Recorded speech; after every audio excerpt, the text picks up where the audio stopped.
I must express my appreciation for your invitation to speak with everyone about business in Guyana. I don't think I need to say a lot when it comes to the potential for business in Guyana at this present time. It is tremendous. And from where I sit, I could tell you that the prospects are very good. So every day we receive countless emails, calls, visits, invitation to Zoom from potential investors, companies who are looking to do business in Guyana, and even Guyanese companies who are looking for opportunities and joint ventures, for example. I think most people will agree with me when I say that business has never looked so good in Guyana right now. And I would like to encourage everyone, all Guyanese, um, in any form or fashion. If you can get into business, you should get into business because the environment is conducive for that. I think everyone would have read about the exponential growth in Guyana's economy that is forthcoming within the next 4 to 5 years. At one time, it was 86% growth we were looking at, and then COVID came and it has revised downward to 38, and now it's at 28. But regardless, even at 28%, we will be still one of the fastest growing economies in the world, and probably the only positive growing economy in South America and the Caribbean. So that tells you that that perspective alone, that situation alone, tells you about what is about to happen in Guyana and how it will transform the business landscape in Guyana. Now, the growth that we're seeing, the 28% projected growth, is not one that is going to come from just government and government investments like we were accustomed to in the past.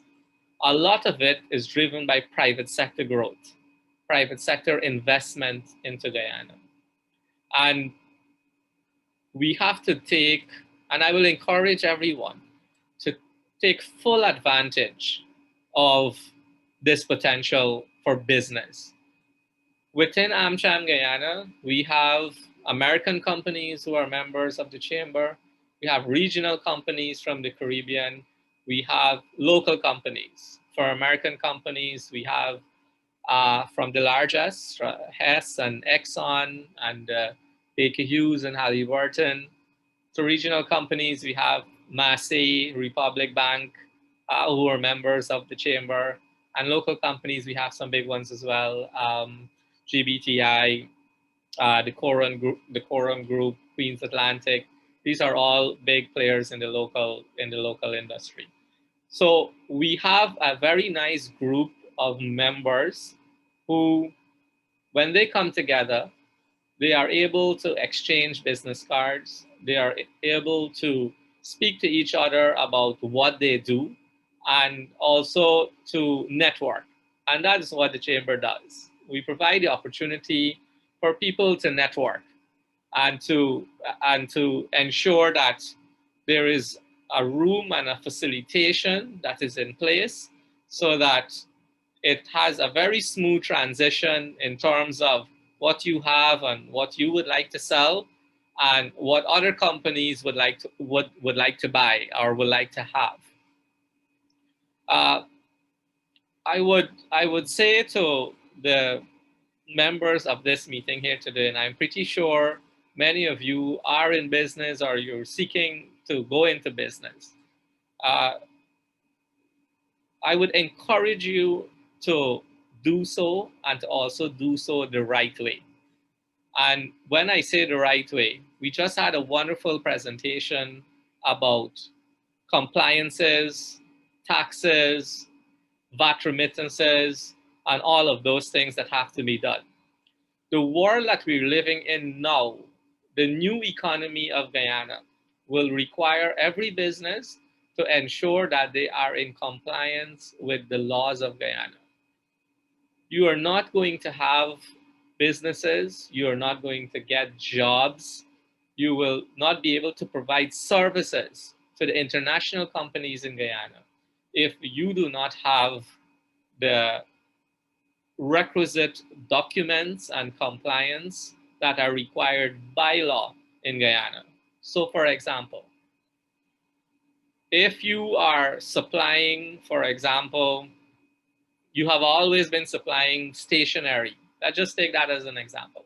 Stationery, and you've been providing that before to other businesses, and maybe you bid for a couple government contracts, etc. You have your standard compliance, you had to have your NIS and your VAT, etc. Now, a lot more is required of you. Not only would you require your VAT certificate, your NIS certificate, but they would like to see your updated business registration, that you filed your annual tax returns, who are the principals of your company, the directors of your company, what the history of your company, the work that you have done before. So record management becomes one of the most important things that you will have to have in order to participate in the new business environment that we're currently in. And I'm not going to say heading in. We are currently in it. That's what you have to get in order to be part of what is going on right now. So apart from those compliances, companies, to be competitive and to get into the door and to get business, especially in the oil and gas sector, and this is spreading to the other sectors as well, you will have to have policies, HSSE policy, quality manual, safety policy. All of these things have now become very critical compliance documents that you will have to show in order to even be considered to provide a service. So it is not business like how we were accustomed to. It is not business like what we knew before. It is now a totally different ballgame, and it requires a lot of work, especially on the local side, to be in compliance with this. And I know it may sound very onerous, it may sound daunting, it may even sound expensive to go get all of these things. But there are many avenues that are available to help you with this, and also the required financing that is needed for it as well. So when I speak about avenues, there's currently the CLDB, which I think most of you know, and I would encourage you to register your companies on the CLDB portal. That is basically the local content portal. And you would be able through that portal to see what are the contracts that exist in the oil and gas sector. You will get the contracts that are available from the government in the newspapers and from the various ministries who will have the documents for sale, the bidding documents.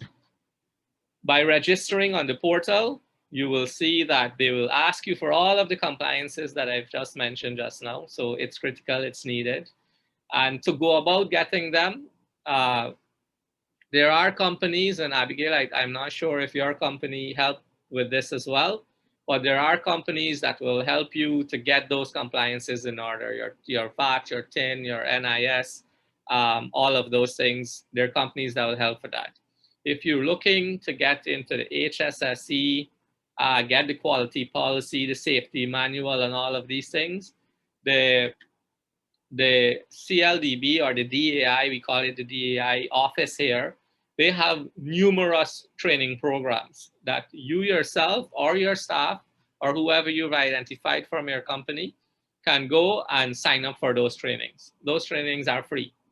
So it will bring you up to date on why it's required and what is required.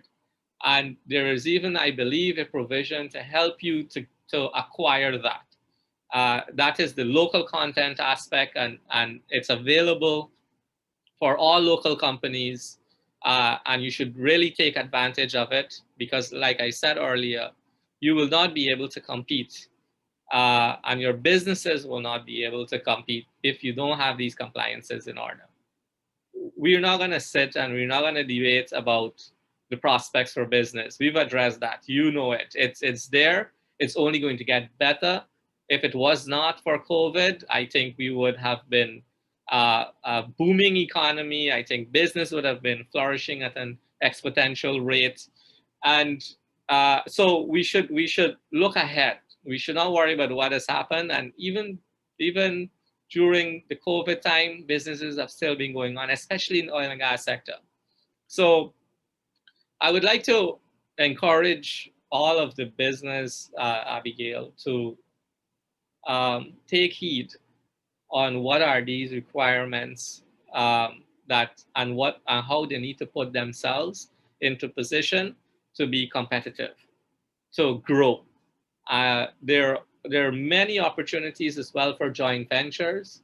I think if you have your businesses, you've been in business for a while as well. There are many opportunities to have form joint ventures with foreign companies, and many have been formed in Guyana that I'm aware of. And I know there are many others who are looking for joint venture opportunities with local partners. Very soon, there will be a local content policy, which will, depending on the form and the fashion and the speed of the implementation of that policy, you will find that many foreign companies will be looking for locals to partner with to ensure that the services that they are going to provide in Guyana can also come from local companies as well. And like I said, and I'm stressing this for a very good reason, you would not be able to partner and to supply if you don't put your businesses in order, right? That's the international environment in which we live in. Guyana is no longer just a country that, where we were accustomed living within this circle and with our Caribbean neighbors. We are now a country that's on the map internationally. We have investors from all over the world, from the US, Canada, UK, France, Germany, Japan, you name it. They're all here. I'm pretty sure you saw the visit of Saudi Arabia a couple of days ago. So everyone eyes are on Guyana, business eyes are on Guyana.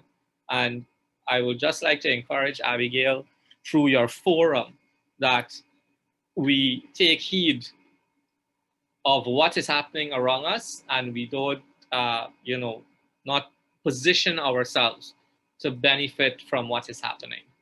So, Abigail, I hope I've been able to touch on a couple of few things that I think are very critical for the growth and development of business in Guyana. And if there's anything that I could do, if anyone is not clear, if anyone requires help in terms of anything that I spoke about, please do feel free to reach out to me, to reach out to the chamber. That is what we do. We try to facilitate business, to help businesses as well, and we will be more than happy to do so. Thank you, Mr. Ali, for your presentation. I have two questions here for you from the participants. Mr. George is asking if there are areas for development, what sector would you recommend that businesses who are coming into Guyana for them to pursue, or who are in Guyana for them to pursue? Sure, that's a very good question. So before oil and gas, I will tell people, well, you can look into agriculture. You could look at the non-traditional products. Manufacturing was quite expensive, so that's something you will probably shy away from because of the cost of energy. But because of what is happening now, literally every sector is open for investment.